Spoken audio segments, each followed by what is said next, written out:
Rossiyaga kelib turib, tashyoqni shapillatib yurmasdan mana shunaqa ishlarni qilib, daxuyam soqqani qilib O'zbekistonga surish kerak.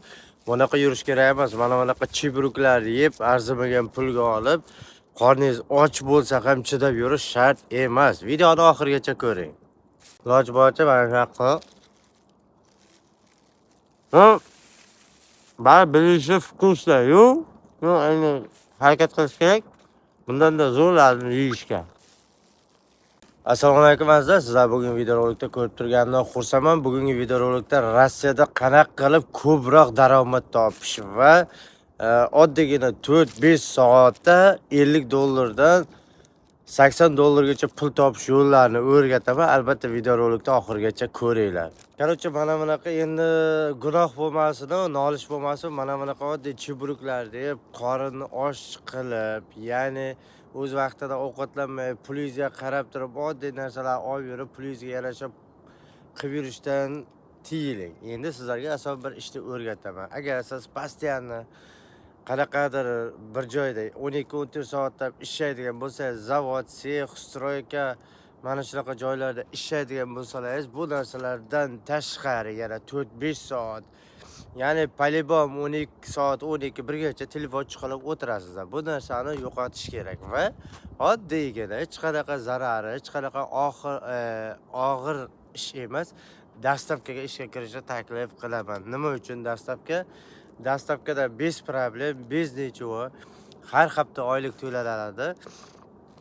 4 soatda maksimal 1,5 mingdan 2 ming rublgacha topasiz. Bu o'zingizga bog'liq. Qanaqa shustr bo'lsangiz, qancha tez ishlasangiz, bu o'zingizga bog'liq. Faqat ya'ni soat, misol ish vaqtingiz, postoyanda ishlaydigan ish vaqtingiz 6 gacha bo'lsa, mayli 6 da emas, 1 soat u yoq bu yoq kiyib almashtirib, kvartira borib kelganingizdan keyin 7 da ish boshlasangiz, dastavkada bemalol soat 12 gacha 5 soatda 2 mingdan 4 ming rublgacha spokojno pul topolasiz. Harakat faqat o'zingizda. Tezroq ishlasangiz tezroq.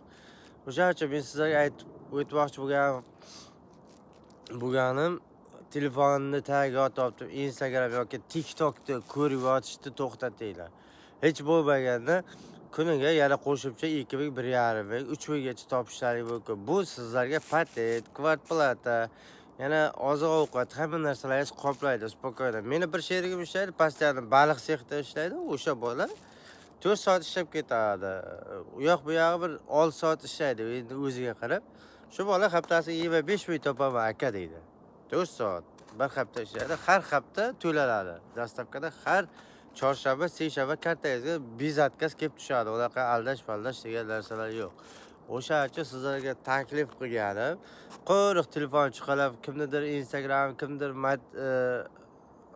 motivatsiya beradigan videoroliklar ko'rib o'tirmay, o'zing motivatsiya qilib turib, dastavka shunaqa joylarda ishlab, qo'shimcha daromad topinglar. Sizlarga iltimos qilib qolaman.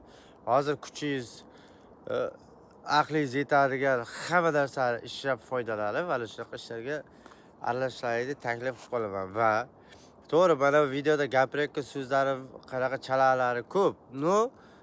Iloji boricha keyingi videoroliklarni to'g'rilab ketishga harakat qilaman. Iloji boricha bizning kanalga obuna bo'ling va o'z fikrlaringizni yozib ketinglar va like bosishni unutmanglar.